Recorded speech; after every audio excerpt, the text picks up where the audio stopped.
Yuk kita mulai ke videonya, ini dia. Nah guys, pamannya ratu memberitahukan kepada raja bahwa keadaan ratu sudah membaik. Dan karena hal itu, sang raja pun segera bergegas ke tempatnya ratu. Wah, perhatian banget ya dia. Tapi ternyata guys, perhatian raja itu ternyata selama itu kurang tulus gitu loh. Ternyata ada hal yang dia incar di kediamannya ratu. Nah, sedangkan si ratu sendiri dia masih bingung dengan dirinya sendiri, dimana sebenarnya nih jiwa Jang Monghua dan juga jiwanya ratu itu sudah menyatu gitu guys, menyatu dengan tubuhnya ratu, karena ingatan ratu itu sudah mulai kembali semuanya, dan kemampuan dia juga sudah mulai kembali. Nah, tapi dia tuh masih nggak terima dengan hal itu, dan dia juga bingung kenapa tiba-tiba suaranya Jang Monghua sudah tidak ada lagi. Karena jika dia berbicara dalam hati, suara yang keluar adalah suaranya si ratu ataupun si Kim Soyoung itu. Wow. Gimana menurut kalian guys? Nah, sedangkan si selir itu dia megang buku gitu nih, buku apa ya? Apa isi buku itu? Soalnya ada nama dia di situ. Dan dia kayaknya berusaha untuk menghapus nama yang ada di buku itu, namanya dia itu ya. Lalu nih, yang buat emosi adalah si pangeran malah memberitahukan kepada si selir kalau raja itu pergi ke tempatnya ratu.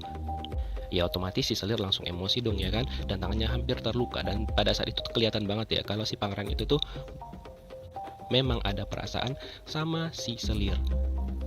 Nah, karena sudah mengetahui kemana si raja, ya selir pun pergi dong nyusul si raja ke tempatnya si ratu. Dan ya dia malah mengira kalau si ratu itu malah menggoda si raja di sana.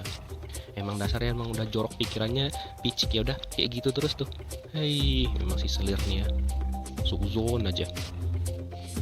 Padahal si ratu lagi main lompat-lompatan tuh sama si Hongyeon ataupun pelayannya dia, sambil memikirkan nasib dirinya sendiri gitu, apakah bakal bisa balik lagi ke tubuh si Jang Monghwan ataupun enggak.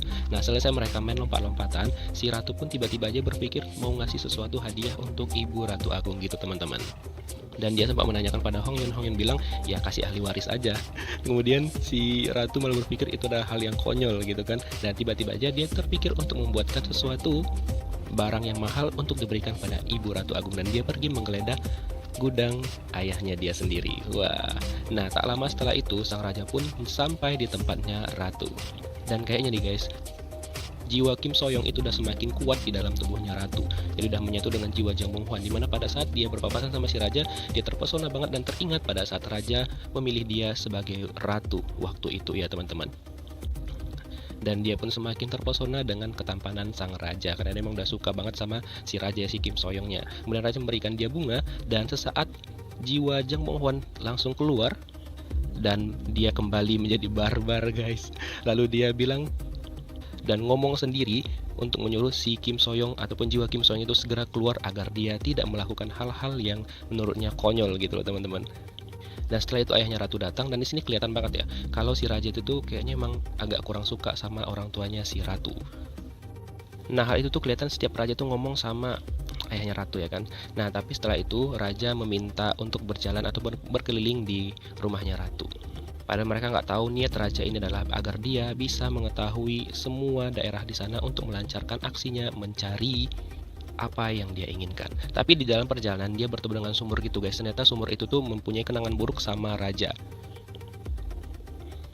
Tiba-tiba aja tubuh raja langsung menggigil dan dia terjatuh dan jadi lemas gitu teman-teman. Dan si ratu pun heran kenapa dan apa yang terjadi. Nah, setelah ratu memikirkan hal itu, tiba-tiba aja dia juga teringat tentang sumber itu. Jadi ternyata guys, si Kim Soyoung sama si raja itu waktu kecil mereka pernah bertemu di sumber itu. Jadi si ratu ini dimanfaatkan gitu oleh keluarganya ataupun oknum tertentu untuk membantu dan memikat sang raja. Jadi itu secara tidak langsung ataupun tidak sengaja sudah terlibat rencana pembunuhan raja, padahal dia tuh nggak tahu gitu hal itu. Jadi dia dijebak gitu. Dan hal itu juga berhubungan dengan si selir, kayaknya itu rahasia mereka berdua deh. Nah, karena si selir takut hal itu dilaporkan sama si ratu, karena ratu ingatannya udah datang lagi, udah kembali lagi, si selir marah datang mengganggu mereka berdua di sana. Jadi fix ya, si selir ini tuh udah jahat sejak dini guys. Kemudian si ratu mengajak dia ngobrol berdua gitu guys. Dan pada obrolan mereka, si ratu bilang kalau si Huajin ini tuh berbohong kepada raja, dimana waktu kecil tuh dia bilang dia yang nyelamatin raja, padahal kan bukan. Nah, kayaknya itu sih rahasia si selir ini yang diketahui oleh ratu. Harusnya si ratu tuh bilang ke raja, tapi emang dia nggak punya bukti sih. Semoga aja kebusukan si Huajin itu segera terbongkar oleh raja. Kesel banget. Nah, karena dia takut banget rahasia dia kebongkar, si Huajin ini mengajak raja untuk segera pulang dari sana dan mereka harus kembali ke istana gitu. Tapi sang raja tidak mau karena dia punya rencana juga ya kan, tapi dia tidak memberitahukan rencananya kepada si Huajin. Nah, singkat cerita nih guys, si ratu ini itu tiba-tiba aja jadi kasihan gitu sama si raja. Dan memang ya seperti yang Mimin bilang tadi, jiwa si Kim Soyoung itu kayaknya udah mulai kuat di dalam tubuh ratu. Tapi di sisi lain, jiwanya si Jang Bonghwan itu juga ada di sana.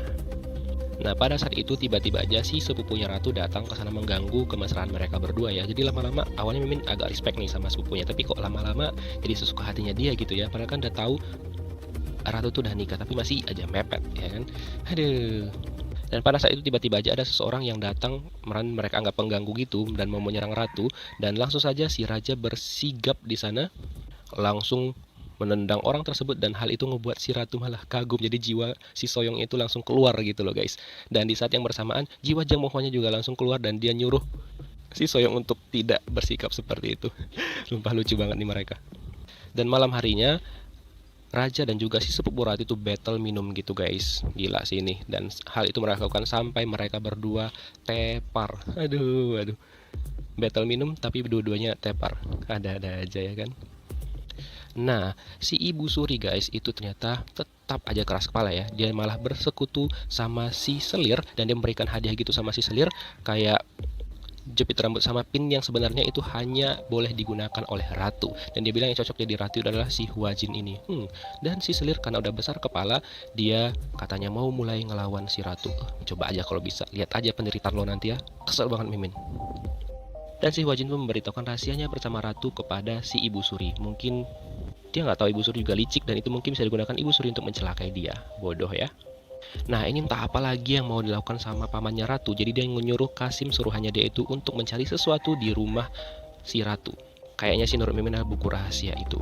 Dan hal itu ternyata juga dicari oleh sang raja nih guys. Jadi pada saat si Kasim itu dan sang raja mencari buku itu, mereka langsung bertemu dan ya terjadi pertarungan di antara mereka.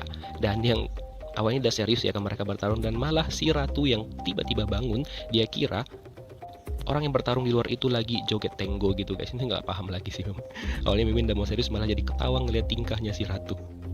Dan pada saat raja ingin membuka topeng orang tersebut, tiba-tiba aja si ratu keluar dari sana dan dia mencoba untuk melindungi sang raja, tapi malah yang kegetok kepalanya itu si raja gitu loh guys. Aduh, dan si raja untung aja nggak pingsan pada saat itu guys. Nah, sang raja pun sadar pada waktu itu sepupunya ratu mulai datang ke sana, dan dia memanfaatkan keadaan itu dengan mencium sang ratu. Ini Mimin kasihan banget sih sama si ratu. Kayaknya si raja ini belum tulus-tulus banget sama si ratu. Jadi memanfaatkan ratu ini untuk melancarkan tujuan dia untuk membongkar kebusukan keluarga Kim gitu guys. Aduh. Kalau emang kayak gitu ya, lebih baik si ratu ini nggak usah sama si raja ataupun si sepupunya dia. Kasian sih dia, mending sama orang lain atau sama siapa deh gitu. Nah, itulah ending scene-nya guys di episode 8 ini. Kita tunggu aja kelanjutan kisahnya. Thank you for watching, see you next video, bye.